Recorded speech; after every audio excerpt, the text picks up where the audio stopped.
Good evening, everybody. How's everybody doing tonight? Thanks for bearing the cold to come out here. If I could ask you to please silence your cell phones. If you take those out of your pocket, make sure they're on silent mode. We'll get started in just a second. We have a great program tonight. And let's start by doing the Pledge of Allegiance. So if you'd please stand as able, take off your caps, and join me in the Pledge of Allegiance. I pledge allegiance to the flag of the United States of America and to the republic for which it stands, one nation, under God, indivisible, with liberty and justice for all. Thank you. Please be seated. All right. I know we have one World War II vet up front. I saw Irv come in right there. Any other World War II vets in the room? Right here? Yes. So we have 3 tonight. Welcome, everybody. Thank you. Any other veterans in the room? About half of us. Awesome. Thank you. Thanks, everybody. Thanks for your service. Thanks to your families for their service. And thanks for everybody online that's tuning in. We really appreciate the support. We're here for you. And we're doing this for you. So make sure, reminder, check out our Facebook page. We're still getting that going. We're putting some advertisements on there, upcoming programs, what's going on. So check that out. It's the Harrisburg World War II Roundtable, I think is what we called it, right? Because the old one was taken. Central PA World War II Roundtable, Harrisburg. Again, if you want to, or if you're willing to support our team financially, we have a couple ways to do that. We have forms on the outside table if you want to donate in memory of a loved one. We also have coffee mugs for sale on the outside table. And then we have our helmet committee in the back of the room, as always, collecting donations on your way out. A couple other announcements before we get going. A big new program's coming out. I think you've heard of it, called Masters of the Air. So that's starting on Apple TV on the 26th of January. I think it's 8, 9, 10 miniseries programs, one a week coming out, and I know a lot of you are looking forward to that. It's about the 100th Bomb Group. It's a Band of Brothers, the Pacific, and this is kind of the third iteration of that story of our veterans during World War II by Tom Hanks and Steven Spielberg, etc. Also on the 27th, and the very next day after that, there's a Battle of the Bulge convention at Gettysburg at the World War II American Experience Museum. And many of you probably know this as well, but we lost Frank Buck, who passed away last month. And he was the founder of that museum. And so we're all saddened by that. But they're still going to continue the museum, and they're going to continue hosting programs, obviously. And that's the next one coming up that people should be aware of. Our next speaker is on 1 February, so not that far away. And it's Andrew Biggio. He's written a book called The Rifle, and he has one called The Rifle 2. We're going to have books, hardcover and softcover, for sale that he'll sign afterwards. He's also going to be at the Battle of the Bulge Memorial the week prior. So he was out at Gettysburg last year. He's going to be here end of the month, and he'll be speaking for us at the beginning of next month. So we're excited about that. And then in March, we have Michael Mockers, who's a French resistance fighter, who's a child in World War II in France working with resistance, which should be a really good program. So that's our next 2 upcoming programs. And then as far as this day in World War II history, the U.S. began dropping supplies to guerrilla forces throughout Western Europe on this day in 1944. All right, and now, with no further ado, I would like to introduce our speaker for the evening. William Balabanow moved to Lancaster in 1931 as a child with his family. He went to Fremont Street Elementary School, East Junior High School, and J.P. McCaskey High School. He intended to join the military, but was rejected as a 4F, being physically unfit. He tried to get drafted with the Selective Service, but was unsuccessful with that as well. He worked some local jobs until he found the Merchant Marines, who were looking for some young, fine men at that time. So Will joined the Merchant Marines after World War II broke out. And while he never physically encountered the Germans because his ship only supplied goods to the U.S. military, but after the ship left France with cargo of damaged equipment like jeeps and tanks, they headed to the Caribbean to pick up sugar and then continued on to America. He changed ships and boarded a tanker and went down to the Caribbean again without an escort. His ship then went through the Panama Canal and crossed the Pacific Ocean to the Philippines, where they dropped off airplanes. His ship then went to Okinawa and delivered gasoline. Then his ship stopped at Ulithi Atoll, Caroline Islands, to deliver the remaining goods. As they headed back to America, he heard that the atomic bombs were dropped on Japan. And when the war ended, he was unsure about his future and not sure if he wanted to do a civilian job, so he remained in the Merchant Marine Service until 1979. Ladies and gentlemen, William Balabanow.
Yes. They can hear you.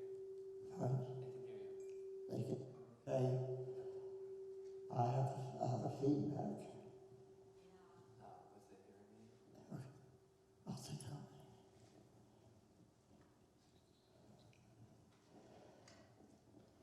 it. Good evening. Took me a little while to get hold of this handle, but here I am. This is terrible. Huh? Do you have your other hearing aid? Do you want to No, I don't do it. It's not in. But I heard this echo, terrible echo. Do you want to take it out? No, I have it on. I don't know how this is going to work because I have a terrible feedback here and I don't know exactly what's going on. But I'm going to say good evening to all of you. It appears that we're a little bit late, but we had a lot of traffic. My name is Bill Balabanow, as you've been told. I'm a veteran of World War II, the Korean War, and the Vietnam War. I'm a native Lancastrian living at the Brotherton Village in Lancaster, halfway between Lidditz and Lancaster. I wish to thank Dr. Hoffman and the entire Central Pennsylvania Roundtable officers for inviting me to speak to you this evening. This may be rather long, and I hope it's not too boring.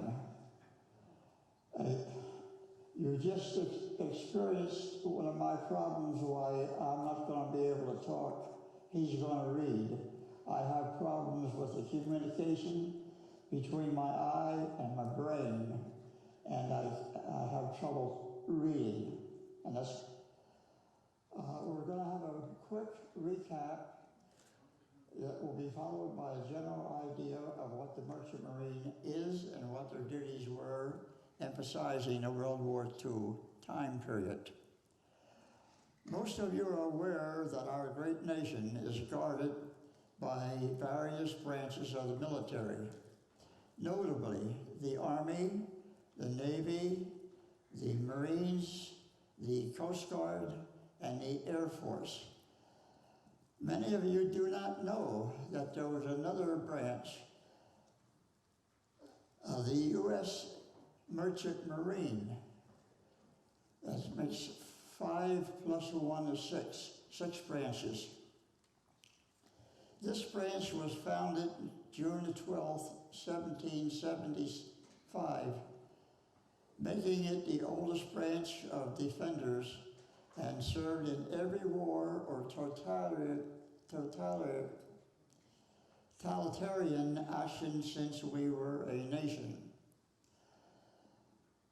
Concentrating a little bit on the Merchant Marine veterans, over 250,000 men were volunteered to join the Merchant Marine to deliver the troops and 95% of the World War II necessities to win this war. Trucks, gasoline, silk stockings, ladies' undergarments, tankers, tanks, ammunition, airplanes, bombs. Even the troops themselves we took over and brought back. You name it, and we delivered it. Notice that I had said volunteers. Every man, bar none, volunteered for his duty. Not one was drafted or conscripted. These guys were in their 70s, maybe even 80s. Some were missing limbs, some missing an eye. And how about those kids that forged their mother's signature in order to get in? All of them were unfit for duty. Somehow or other, we found the Merchant Marine, and that's when we were permitted to fight. Over 250,000 marched off to war. Over 9,000 were lost due to enemy action. Over 12,000 were injured. The Merchant Marine had the highest per capita fatality rate of all the military branches. With all these casualties and injured mariners, the Merchant Marine was not granted veteran status until 40 years later, when the law became mandated. That was in 1988. At that time, March 14th, 2020, President Donald Trump, recognized the Congress to award the Congressional Gold Medal of Honor to that group. Somewhere here or another is a replica of that Congressional Gold Medal. Only 9 veterans from all over the United States, veteran Merchant Mariners, was available to receive this in person from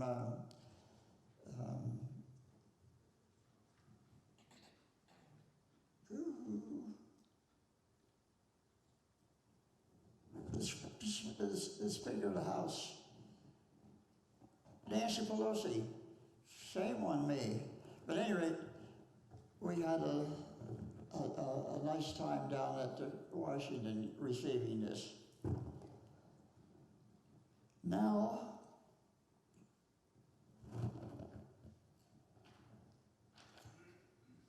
I'd be honored to introduce to you my companion of the evening, Tyler Bolin.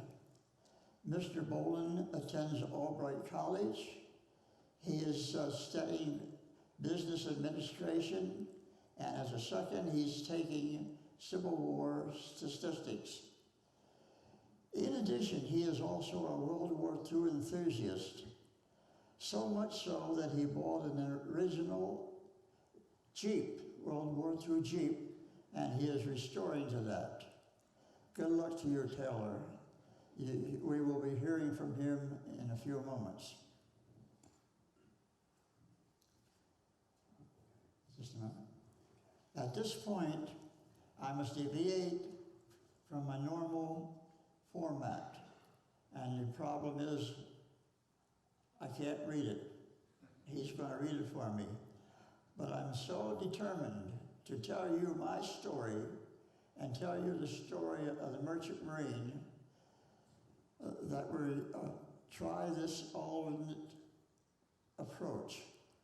I will start the presentation, which I've done. Mr. Bolin will read the main body. Then I will try to wrap it up with a lot of particulars of the Merchant Marine. And I have another guy with me, a Korean War veteran. He lives right across the hallway from me. His name's Ned Evans. Mr. Will you read from there back into the black page? Okay, hi everyone. Can you hear me? Yeah? Okay. Okay, my name is Tyler. Like Mr. Balabanow said, I go to Albright College, and I work with World War II vets. So I'll be reading Bill's testimony. Okay, so here we go. The U.S.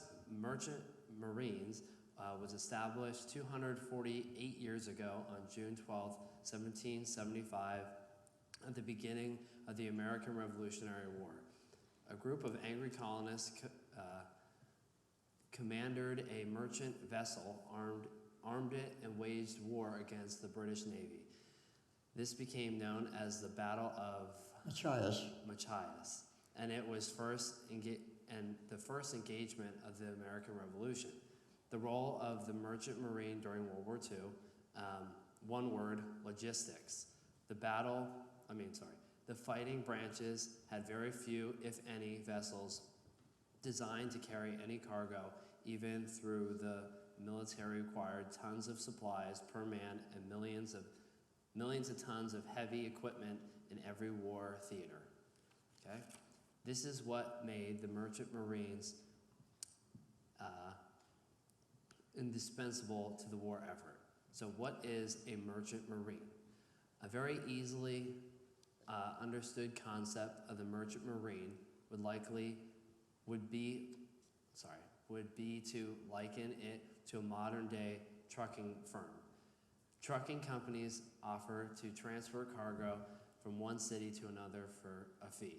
After the delivery, the trucker would be released from that contract and would be free to negotiate another cargo to another city, with its entirety different shipper or return to the freight company's home office. A commercial steamship company acts exactly the same, except it moves cargo across the waters to foreign or domestic companies. Okay? What do we call members of the merchant marine? The preferred name is merchant mariner or merchant seaman. It's never ever a marine. Marine is common acceptance reserved for a member of the United States Marine Corps. The Marines did the fighting, and most often it was the mariners who took them to the general staging areas to do battle, took them as much fighting material as we could get through, and brought them home when their job was all done. Fighting always under the same flag. Okay. Chronological established dates of service. As I mentioned before, the U.S. Merchant Mariners started June the 12th, 1775. The U.S. Army in June 14th, 1775. The Continental Navy, October 13th, 1775. Disbanded, then reestablished on April 30th, 1788. The Marine Corps, November 10th, 1775. Fifth, the United States Coast Guard, August 4th, 1790. And finally, the U.S. Air Force, September 18th, 1974. The U.S. Merchant Mariner was very active in World War I. There was 197 killed, 629 injured, and 20 POWs.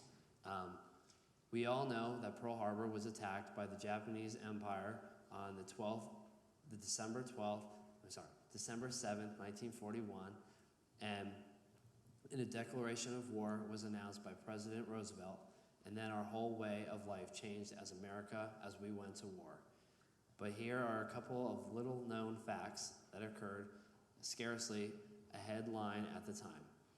The unarmed American merchant vessel, the city of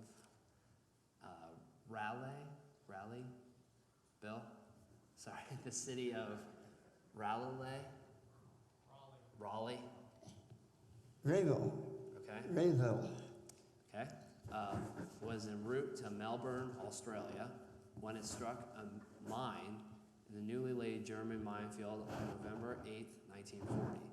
She went down in 230 feet of water off of Cape Otway. This resulted in the first American casualties of World War II.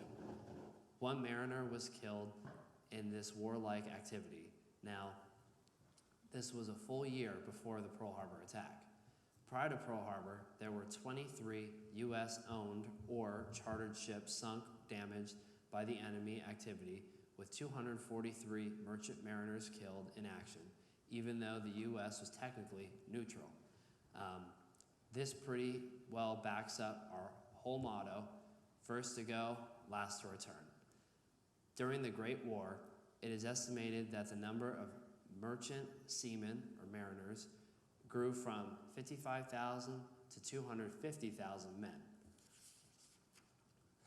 This in response to the tremendous demand by our government for seamen. Of this number, it is estimated that approximately 9,300 seamen lost their lives. Approximately 12,000 were injured, and another 700 were taken prisoners of war, both by the Japanese and Germans. Over 1,500 ships were also lost. When hostilities were declared, the U.S. was ill prepared. We had been studying Britain and Russia with all the possible war supplies, plus commodities for their very existence.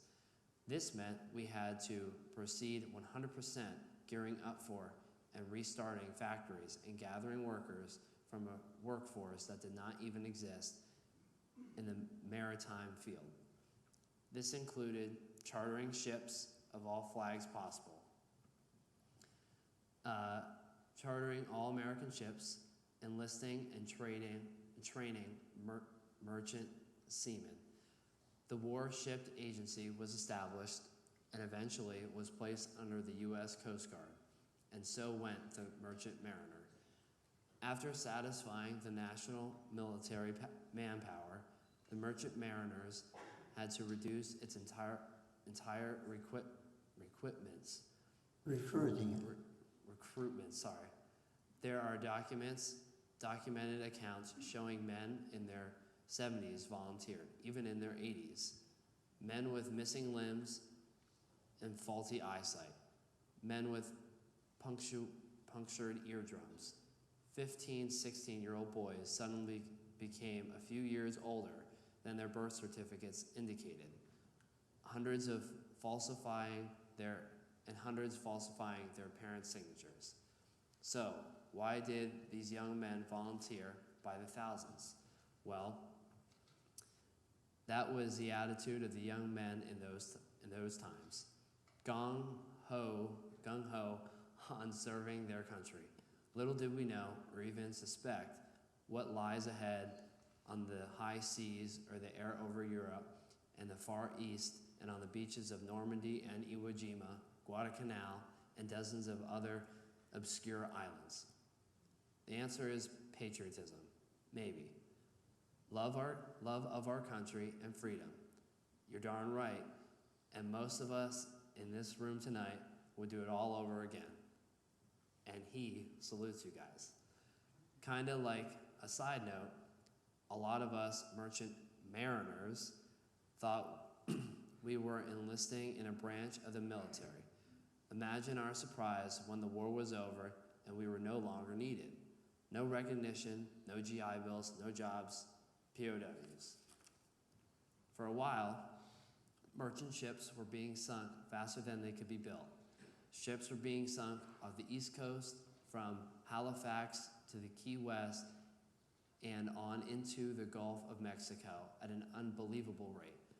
Some sinkings occurred so close to shore that beachside residents could watch the ships explode, burning, and eventually sink, taking all its cargo, crew members along with it. At this time, the public considered it recreation.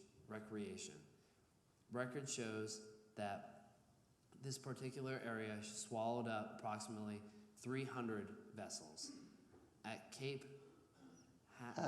Hatteras and the Key West areas being the most concentrated. The saddest part of my presentation is the national newspapers did not carry this news. Honestly, it was the local residents who were the people who publicized this grisly facts. In many cases, our government activities surprised that these statistics, and in some cases actually distorted all the facts. Believe it or not, denying it ever happened, because the government did not want the American population to know these horrible tragedies. It was bad for morale and tough on recruitment, such is the non-flattering nature of war.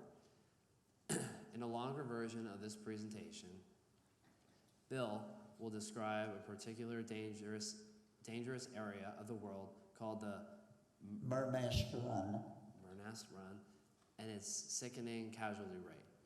That is not unique to the merchant mariner.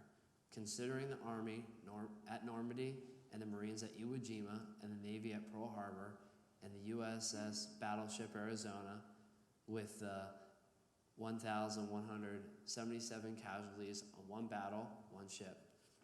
Freedom ain't cheap. So thank those veterans, along with yourself. World War II, officially declared, ended December 31st, 1946. However, for the mariners, it was declared that the war ended August 15th, 1945, a full year and a half earlier. After the war was officially ended on December 31st, 1946, 5 ships were sunk or damaged by mines in 1947. A year later, in 1948, 4 ships were sunk or damaged by mines. 1 ship was sunk or damaged in both 1949 and as late as 1950. After all I told you this evening, or myself and Bill, the merchant mariners were not considered veterans. It was only in 1988, some 40 years and numerous lawsuits later, did the World War II era merchant mariners receive veterans recognition, making them eligible for some limited benefits from the VAs. We were not accorded full VA eligibility, only VA medical benefits, a flag and a grave marker, an honor guard when available, and some limited national cemetery privileges. There were an estimated 250,000 Americans who served in the shipping administration, moving 95% of its goods and materials used by the Allies during World War II, including the moving of the flight forces themselves. The merchant mariners participated in every invasion or main action made by the U.S. in every war since 1775. The American public has to know this fact. How else would the fighting guys get there? Also, these guys required mountains of hard wire, food, medical supplies, and all the goods that the fighting men needed. This stuff did not just pile up on the beaches awaiting our Allied forces to come along and start a war. Just think about it. It had to be taken there and put in a place at the beaches that were being secured. So who did that? The U.S. merchant mariners. In 1933, the United States first honored our merchant mariners by authorizing the designation of May 22nd as a National Maritime Day. It was reaffirmed each year by the presiding president. Sadly for us, many calendars still do not mark that on its calendar. I have not spoken of the merchant mariners POWs, the female mariners slash the POWs or Afro-American mariners slash POWs, nor did I speak of Walter Winchell or Westbrook Peliger, two of the most influential news commentators at the time, miraculously and repeatedly alleging drafting, dodging, or extorting any non-patriotism or the anti-government accusations against the Mariners. It became so vicious and demoralizing that the Mariners subsequently lodged liable charges against various news services and were successful in their endeavors to suppress these inaccurate and inaccurate accusations, and were later exonerated of all misinterpretations. Unfortunately, the stigma of those allegations remain to this day. If you have any doubts of these facts, just ask someone who knows about the Veteran Honor Park in Warwick Township. This misjustice occurred as late as 2018 and 19. The U.S. Merchant Mariners was heavily involved in the Korean conflict as well as the Vietnam conflict. But these are beyond the scope of this presentation. After the war wound down, I did remain in the peacetime maritime service and made a career of sailing, then finally returning in December of 1979, accumulating 33 plus years of sea time. This retirement came as a result of some occasional and subtle hints by my ever patient and much beloved wife, Betty Ann. Thank you. I would go on a little bit. Now might be an appropriate time to classify some misconceptions concerning the Merchant Marine.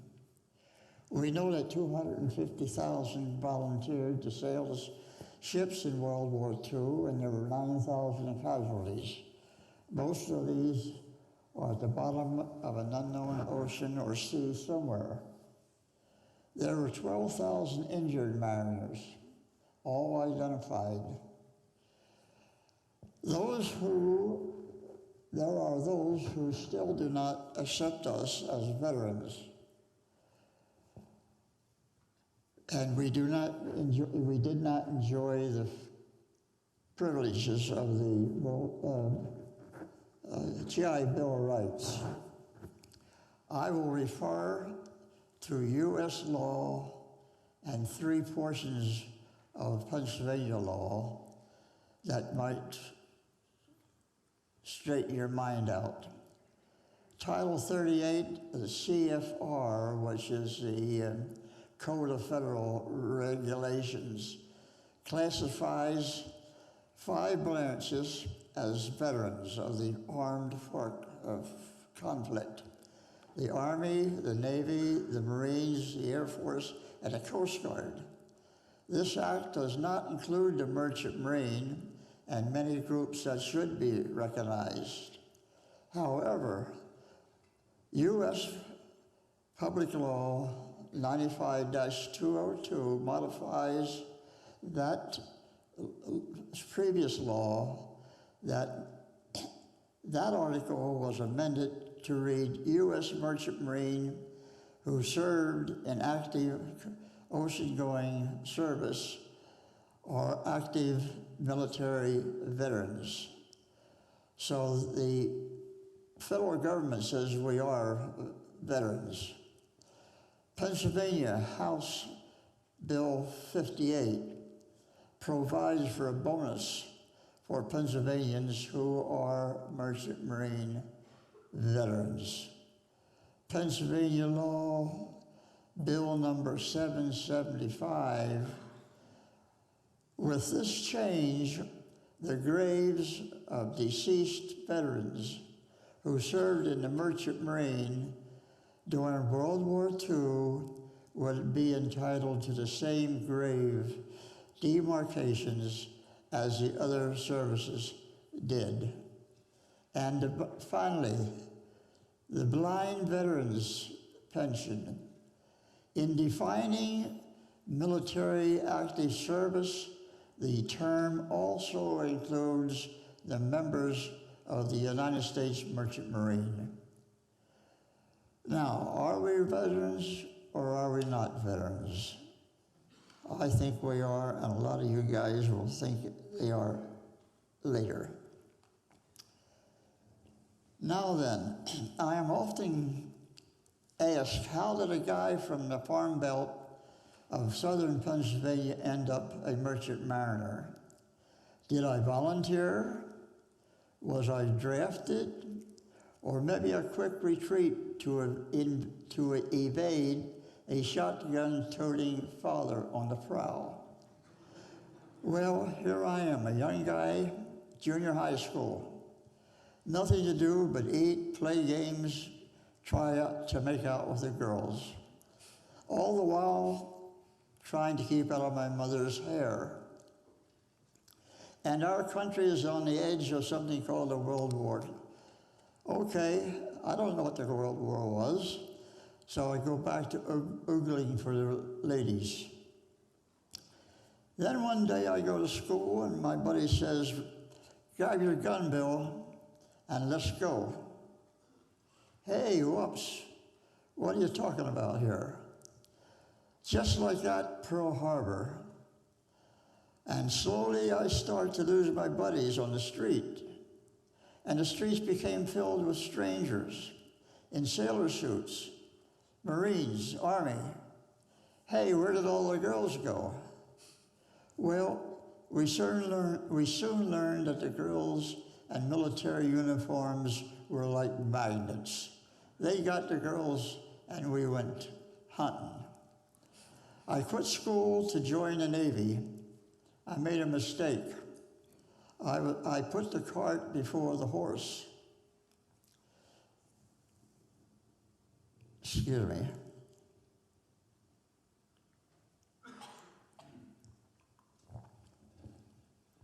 I made a mistake. I put the cart before the horse. The Navy rejected me. Medical, curvature of the spine. Okay, let's try the Marines. Same thing, medical, curvature of the spine. Well, you can always try the Army. Same thing. I even lied to selecting service. They put me in 4F. Same reason, physically unfit. After a year or so, I heard something about the Merchant Marines. They were desperate.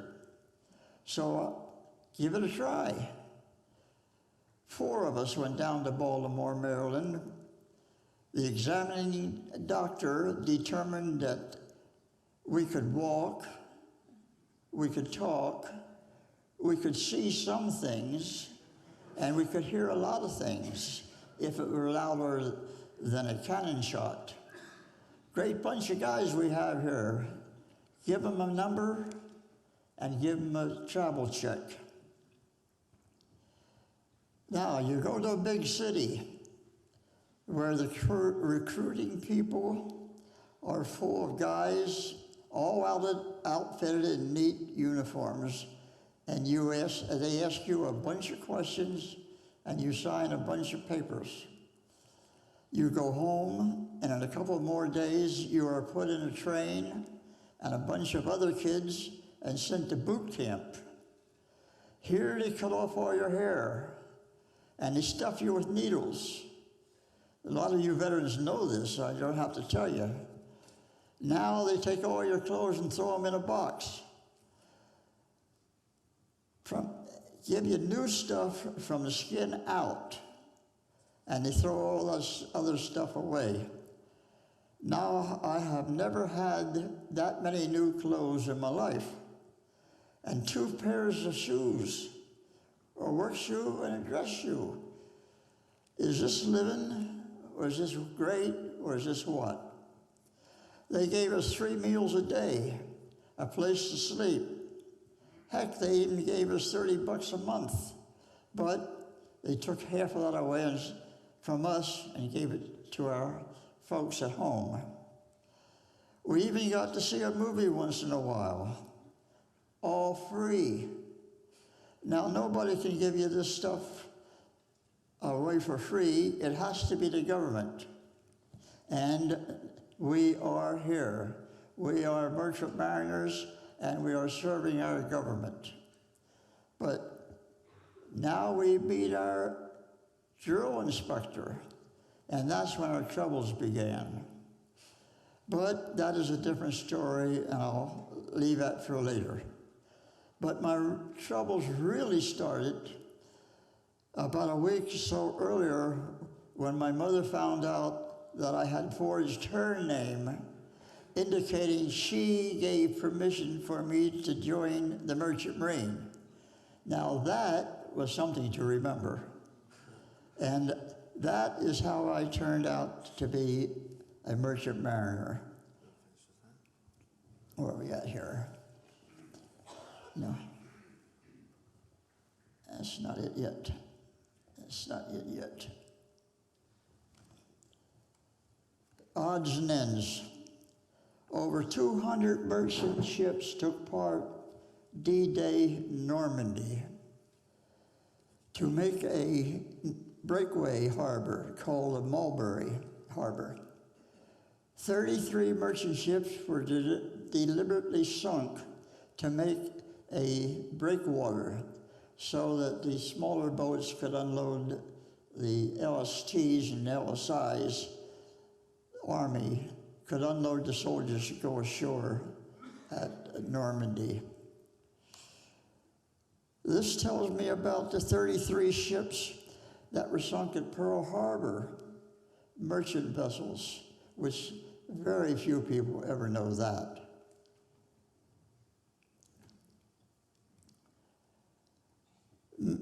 Merchant Marine in Vietnam. The U.S. Merchant Marine served on the ships that brought supplies to Vietnam during the war. They brought mail, Hueys, ammunition, food, medical supplies, and they brought the troops in. They brought the regular troops, Army and Marines. And many of those people ended up on the wall. Their names ended up on the wall. These mariners were killed by mines, rockets, snipers, and explosions. Some of us are missing in action still today. During the Korean War, the Merchant Marine brought 75% of the personnel and 90% of the mail, foodstuffs, ammunition, and all the other supplies to the war zone. They were at Incheon invasion and the evacuation of Hanjang. 20 mariners lost their lives, and the workhorses were the deep sea Liberty ships. You ask whether the women served in the World War II. Yes, there were women stewardesses on the passenger ships before the war, and they were discharged at the war's beginning. However, 3 or 4 sailed on various ships as radio operator and so forth. I have a nice article here about the women. Now, there's another thing I should tell you. The Merchant Marine suffered its own Pearl Harbor. Bari, B-A-R-I, Italy, on December the 2nd of 1943. A German air attack sank 17 Allied merchant ships in harbor with a loss of over 1,000 lives. The SS John Harvey, which carried a secret cargo of 100 tons of mustard gas. Mustard gas, they were in bomb format, was one of 5 ships that were destroyed that day. Many mariners, armed guard, and civilians died of this poison. I might add a little bit here about that poison. Mustard gas was banned by mutual consent by all the world all nationals. Germany was included. The Nazis were included. They did not use gas, nor were the Italians. But we Americans sent gas over just in case they did. And that is a ship that was blown up with all of the lives lost. Mustard gas. And it manifests itself early in big blogs, and then they turn to big bubbles all over the person's body. And as I said, there were 1,000 people lost there.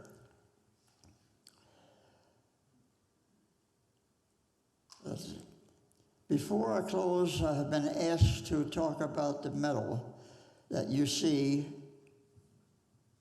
on the table. It's called the Congressional Gold Medal. It is the highest medal awarded to U.S. citizens by the United States government. It is awarded only by congressional decree after passing both the House and the Senate. And I'll describe 3 medals. A Congressional Medal. It was founded in 1777. There have been 173 congressional medals, including mine, issued since 1777. We have the Presidential Medal of Freedom. There's no limit on that. The president picks whom he chooses, whether it's a baseball player, a tennis ball player, explorer, anything the president likes, he can award a presidential medal. And that was started in 1963. And then we have the Medal of Honor, the Medal of Honor. That's for the military persons. That was enacted in 1862. There were 3,530 medals of honor issued. But I forgot to mention that how is this now? I can't bring it out. But first they were recommended by their fellow soldiers, mostly heroic. It was then approved by their superiors, and then it went to the committees of the United States. 3,530 of those were awarded. Saluting a living honoree is not required, but we encourage it.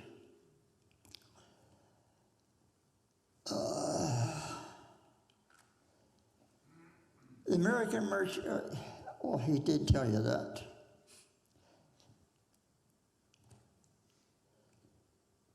Before Pearl Harbor, there were 243 mariners killed in action. And I want to thank you all for listening to my story. And I want to tell you, if you'll put on that picture back there somewhere. They're getting it. Is it on? Oh, great. This is Penn State had a Veterans Appreciation Day. There were 107,000 people there. And I tell you, when they brought the flag down, well, first of all, 107,000 people make a racket when they're just jabbering amongst themselves. When that flag came down and the Star-Spangled Banner started to playing, there was a hush. Came over that crowd like you wouldn't believe. Not a word was said. Not a pin dropped. They played the national anthem. When it was ended, the thunderous sound of those people clapping, stomping the beach benches, doing everything to make a noise to appreciate the United States Merchant Marine, merchant veterans, no, to honor all the veterans. Now that tells me something. That tells me that the people, the Americans, appreciate the veterans that gave their lives and served the country. The veterans, the people loved freedom, and they demanded freedom. And that bunch of kids and people down there that made all that noise in appreciation, they're our next generation veterans. They are going to fight to keep our country free. And you people, please, every time you see one of those guys, thank them. Thank you for your time.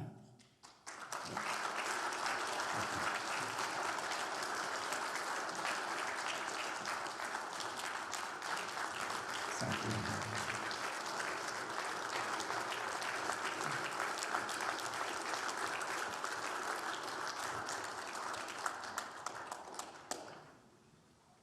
Thank you very much.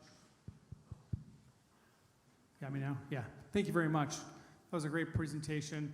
I was reminded by Bill Jackson to highlight that the memorial service for Frank Bucks will be on January 21st, 3 p.m. at the museum. So 3 p.m. on the 21st for Mr. Frank Bucks Memorial.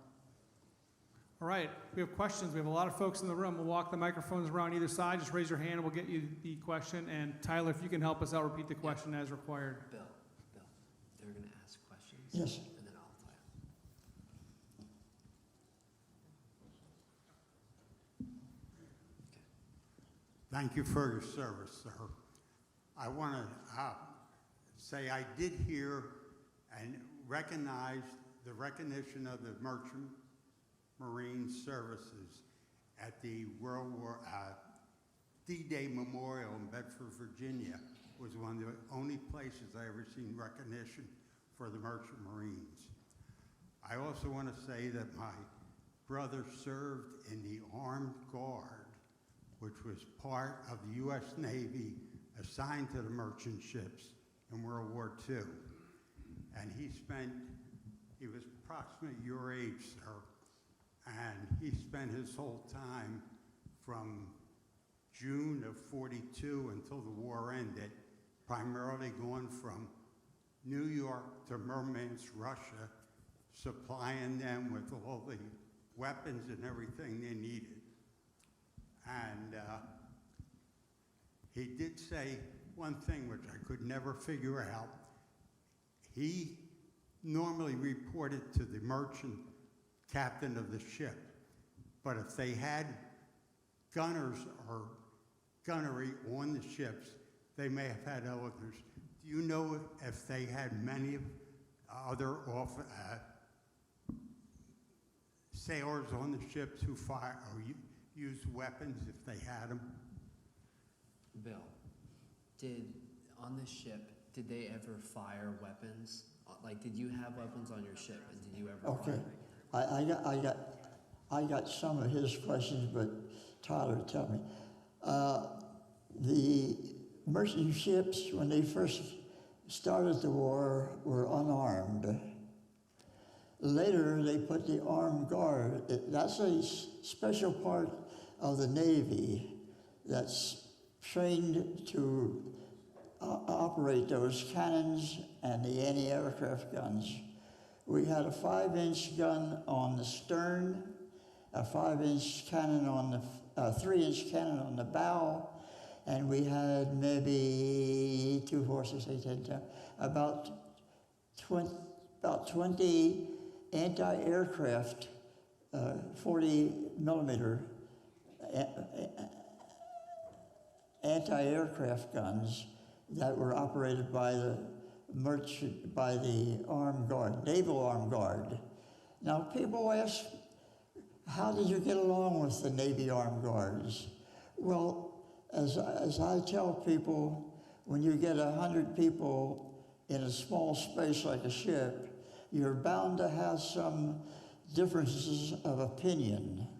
And that occurred between the merchant marine and the Navy guys. It occurred between the Navy guys, and it occurred between the merchant marine guys. We never got to a point where we went ashore and the sailors and the merchant mariners got into a battle. That is baloney. We went ashore to get a drink of booze and carry on. But yes, we had a good rapport with the Navy armed guards, and we thank them and we salute them. Thank you. Yes, sir.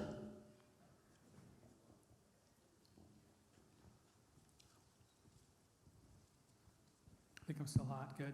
I'll ask a question. What was your best port of call? If you had to leave during World War II, you stopped at a port. Yes. Do you have any memories or a best location that you stopped at? So he was asking when you guys would stop at port. What did you have any favorite memories that you did when you were on leave, or no? I remember some of the fights we got into with the ladies that over certain bills that we owed. I can remember that. But you know, I went to sea for 33 years, and I never got too far away from the ships. I went to like Hong Kong for 5 years. I went every month to Hong Kong. Now they have some beautiful zoos there. They have some gorgeous buildings there. I never saw any of them, but I knew the name of every bar within 5 miles of the ship. So I'm not proud of that, but that's part of life. What were your jobs in the Merchant Marine? What was your position? My position, I was a communications officer, and I attended to the radio.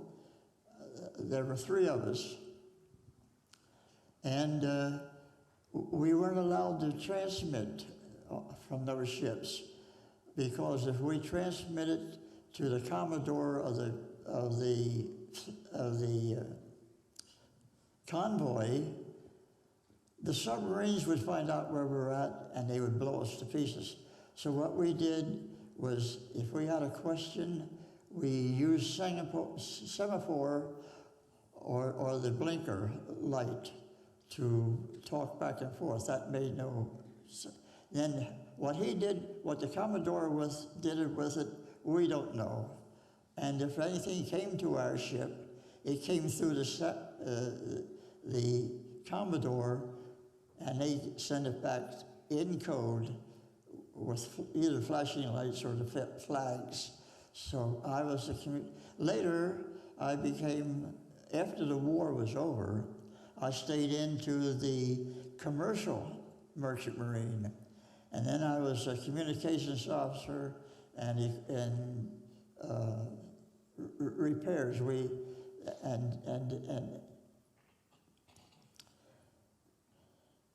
And the technology had advanced so much that we got into navigational Hey, look at that Jeep up there. That's his Jeep. He bought that and replaced it, and he is becoming one of our greatest advocates. The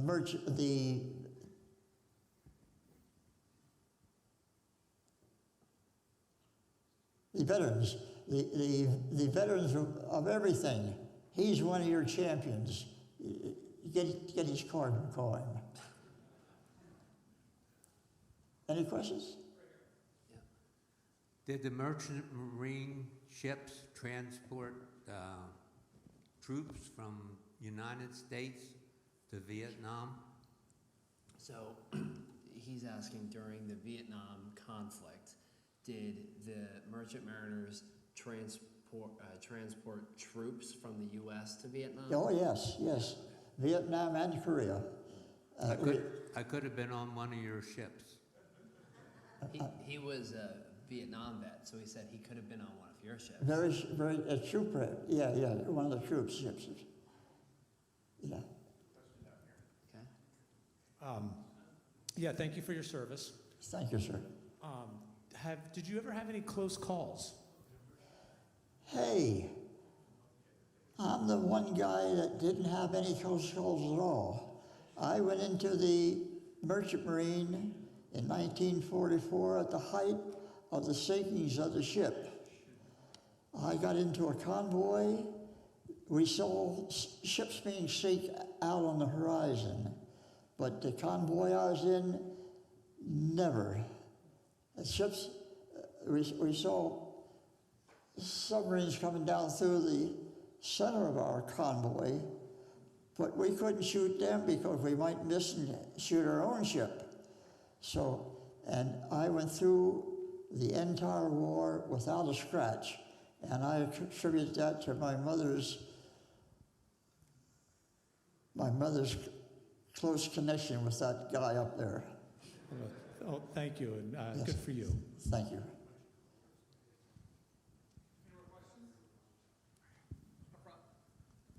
Can you tell us something about your ships or your cargo during World War II? Like, what do you mean about cargo? Okay. So, like, your ship, what was it like? Describe it a little bit. Okay. I was on both cargo ships and tank ships. The tank ships were the nicer, but they were faster, and they were most looked out for by the submarines, because when they hit those suckers, a lot of debris went up in the air, and a lot of nothing came down. And then my first ship, we took Army material, tanks, jeeps, food, ladies' underwear, and everything you could think about. I mean, you remember, we had women fighting over there. So they have to have toothpaste, and they have to have eyebrows stuff. We had to take it. We carried it. So the first ship carried cargo, Army cargo over.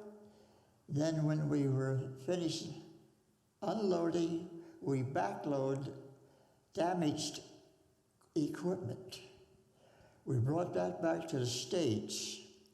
Then I got on a tanker, which carried high-octane gas. But with that, they built on the tanker a special deck that was above the tanks, and he put airplanes on there, and we carried those over to the Philippines. And we unloaded the tanks in the Philippines, planes in Philippines, and we also unloaded some of the aviation gas, but then we took that on up to Okinawa. But the one ship I was on, we carried military equipment down to Guantanamo Bay, from Guantanamo Bay, we went over to Puerto Rico and loaded sugar. And we brought that back to the States. And that was really something that the States needed because we were on rationing at that time. And when our ship come in, they dropped a lot of stuff and come on this.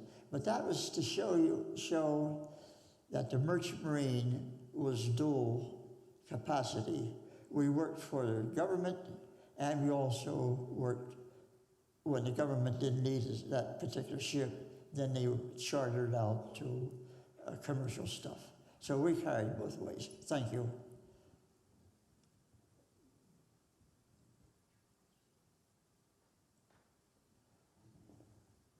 I have another- I might have a question back here.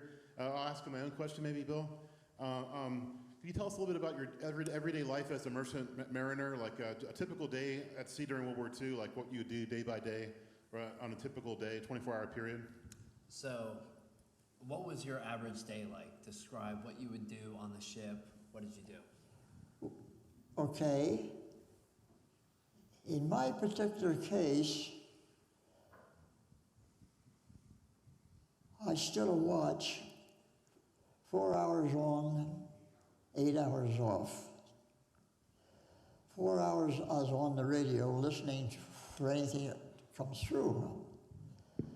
Other times, when I first trip, a lot of spare time, 8 hours now, on, off. Those guys were playing poker. So I grabbed a hold of a $5 bill and went down there and zipped that went out. I get a couple more, zipped that one out. After a few days I found out that poker wasn't my name. Man, I lost everything I could think of. So from then on, I read books.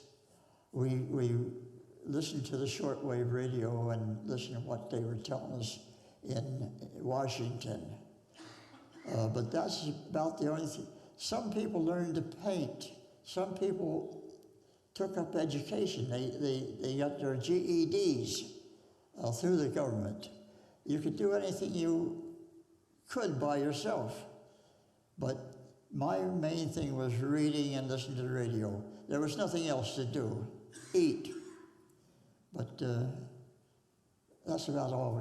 No movies on merchant ships, no movies or anything like that to kill time. And all you do is you lie to your fellow man there and tell them tall stories, and they tell you taller stories. And pretty soon you know both of us are full of baloney. But, yes, sir. Yes, sir. Were the merchant mariners involved at all in the evacuation at Dunkirk?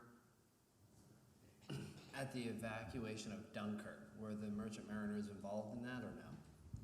In evacuating, I think it means.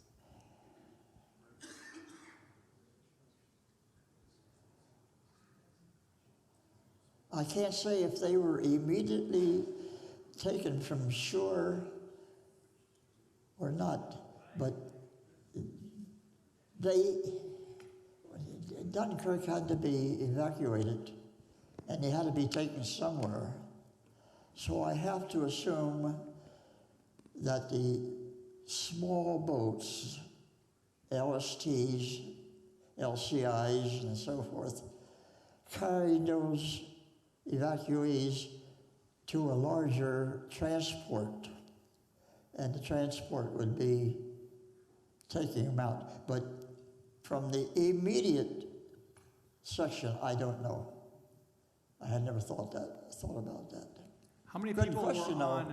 How many people were on one of your ships at one time? What was the crew number? On your ship, how many people at a time would be on it? Like how many crew members were on your ship? It depending on the size of the ship and how many members were available. There were about 60, 70 merchant seamen and about 30 armed guard. But in many cases, they didn't have enough merchant mariners, so they had to double up, and that would be less number of people. Thank you.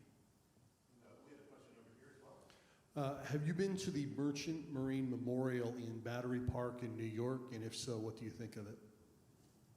In Battery Park, New York, they have a memorial. Yes. Were you there? No, I never had visited that, but I went to school right close to the battery, that monument on the battery.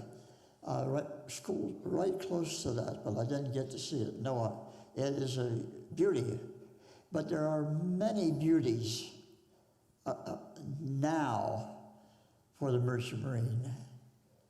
At one time, there wasn't, but in 1988, when we became veterans, and we're still fighting for it. 3 years ago, which was in here, in Lidditz, Pennsylvania, they started a fund for a veterans park, honoring the Army, Navy, Marines, the Coast Guard, the Air Force, and the Merchant Marine. They get 3/4 of the way done, they wipe out the Merchant Marine. We're not going to honor you. You can't have a plaque here or anything. And now it kind of burned me up. And I was making noise like you wouldn't believe down there. And the American Legion donated $25,000 to that park, provided that the Merchant Marine was included. And it turned out that they put up 5 monuments, beauties, with a plaque about this size on this 10 or 15 foot plaque. And for the $25,000 that the American Legion donated, and they put a plaque, a plaque about the same size at a different section, not near the monuments of the 5 branches. And that was what we got. They did finally honor us by putting that plaque up, and it is a beauty. I like it better than the statues, but that was just 3 years ago, and they're still doing that. Last year, are you familiar with the in Washington, D.C. Memorial Day? They have a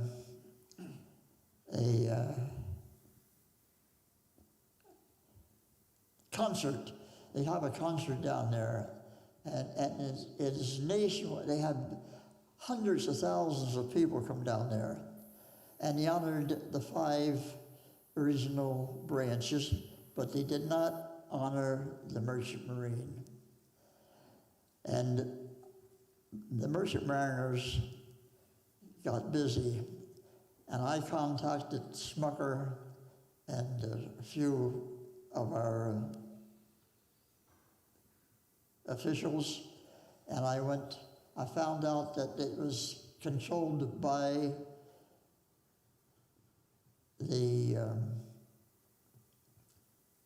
a group run by WITF, those radio stations. They have a name for them. Public radio. Public radio was in charge of that, but they didn't honor us. But I got a hold of the WITF, which I support, and I asked them about that. And they said, well, we can't do anything about that. I said, well, then I probably going to have to revise my thoughts on my donation, my trust that I have for WITF. And immediately they started some talk down in Washington. Well, they didn't do anything last year. Oh, WITF did do something. They had a full day of veterans stories. And between the Army and the Navy, they put the Merchant Marine sponsors, they sponsored us. And between each half hour, they did honor the Merchant Marine. So money did talk there. But then last year, I was among those 9 veterans that were invited to go down to Washington and appear down there.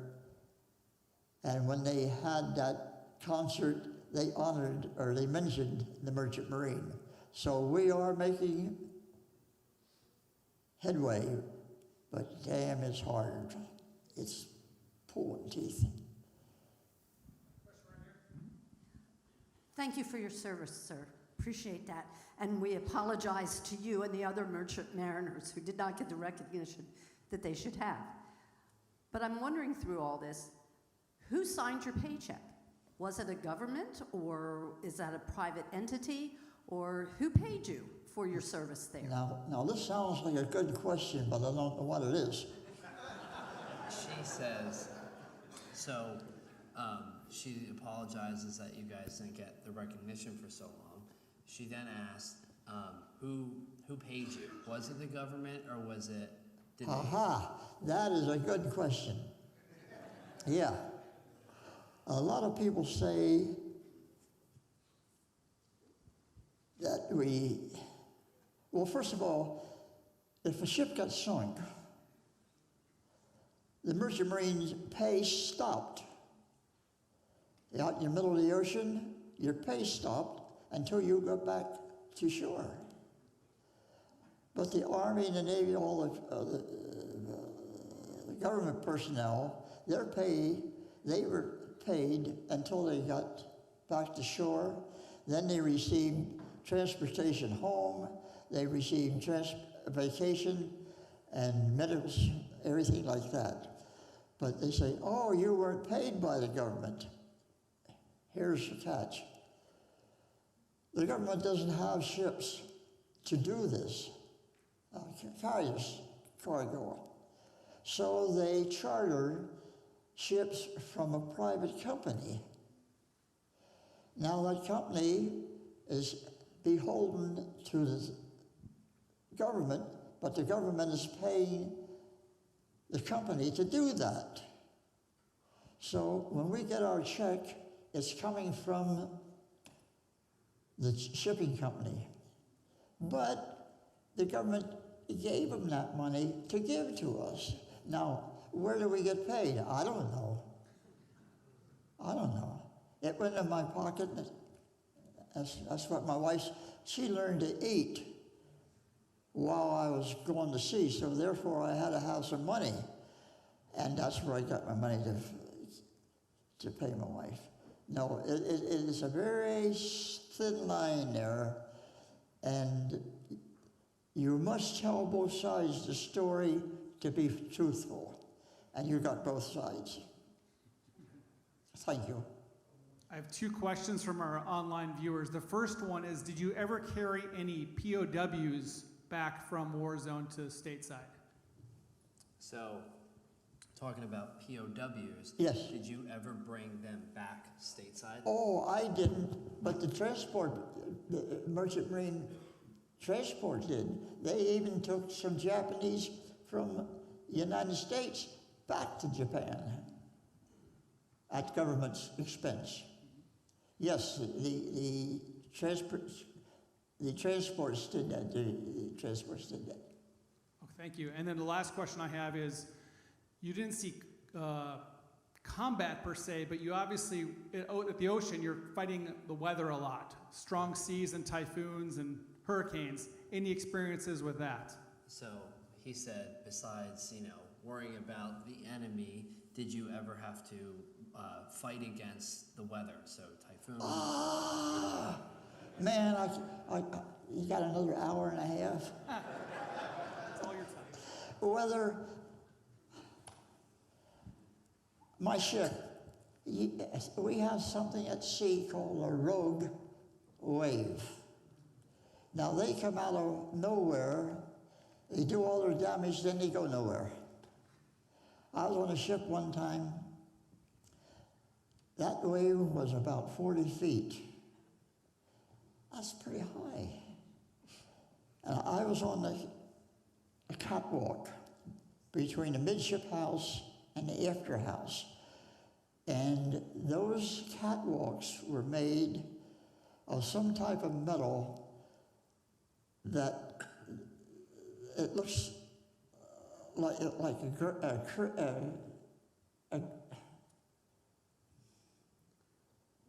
a grid, something like an open grid. And I was between the house and the after house. That wave hit the front, it come up over the midship house and right down on me. Well, on the whole ship. But I saw it coming, and those catwalks have chains from one stem to another. I wrapped my arm around that thing, and when that wave hit, it came down across me, and I went down on my knees. And when I went down on my knees, there were, in my khaki pants, there were just the outline of that grate on both of my knees, and both of my knees felt like they were broken, but they were just bruised. But that's the worst one I ever had. But they do come and they break ships in half. And that's one of the things you people may hear of occasionally, is merchant ships breaking in half. And that's true. The ships were welded together in the beginning of the war, and those welds would break, boom, especially tankers, they were long. You get a double wave, and bloom. So later on, when they made the ships, they riveted them. You had big rivets and put them in. But yes, a lot of ships were broken. I tell you, tankers, when they lower the tanker, it's very long, almost a football field and a half, something like that. And if they're not careful, they will load too much on the front and too much on the back, and that makes it go down like yay, and boom, there goes the ship, or vice versa. So the ships breaking in half is true. Yeah, I didn't experience any. No. All right, thank you. At this time, I want to thank you for your presentation. I want to thank everybody for their attending tonight, and then introduce our president, Chris Hussman, for the presenter's gift. Oh, one before you go on, Chris, we have an impromptu speaker. Okay, yes, sir. Bill, I don't have a question for you, but I never had the opportunity to thank you or the Merchant Marines for 9.5 of the most miserable days of my life, crossing the North Atlantic on the USNS Derby in constant storms in spring of 1959, coming home from Germany. Thank you very much. Oh, I had a storm one time, followed the ship from the Suez Canal up to Norway, through the Mediterranean, day after day after day. Hey, I forgot to tell you, I got sick every darn time we went out. Seasick. My first job was hanging over the rail.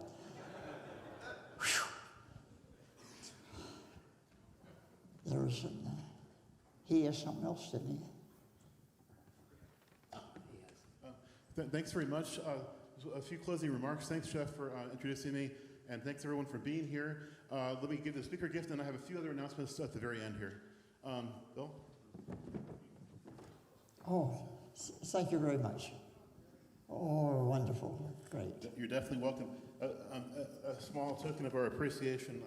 We really thank you so much. And also, thanks for telling the story of the Merchant Marine. It's one of the lesser known stories of the war sometimes, and like you said, you guys deserve a lot of credit. You had the highest losses, I think, of any unit, a type of unit, you said, I think, and they deserve to be known. I had a great uncle that was a Merchant Mariner as well during the war, so I can definitely appreciate that. Thank you so much for telling your story, and I especially enjoyed your personal details about your personal experiences as well. Thank you also, Tyler Bolin, for coming in to drive Bill from Littis here tonight, and he will drive him back home tonight.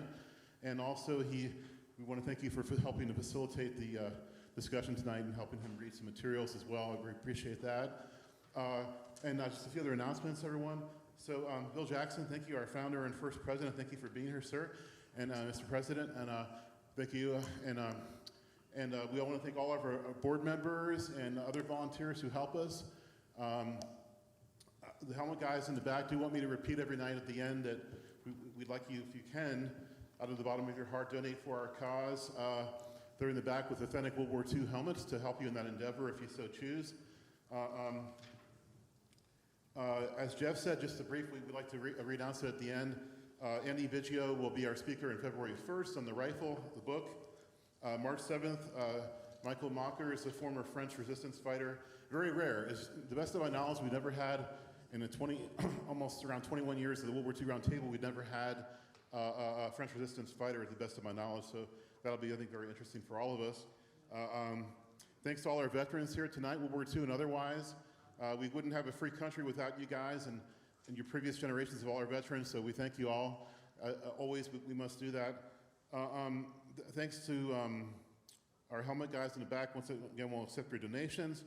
And thank you to all of you for being here, our loyal attendees. Also, you make it worthwhile. Thanks, guys, and have a good night. We'll see you next time. Thank you.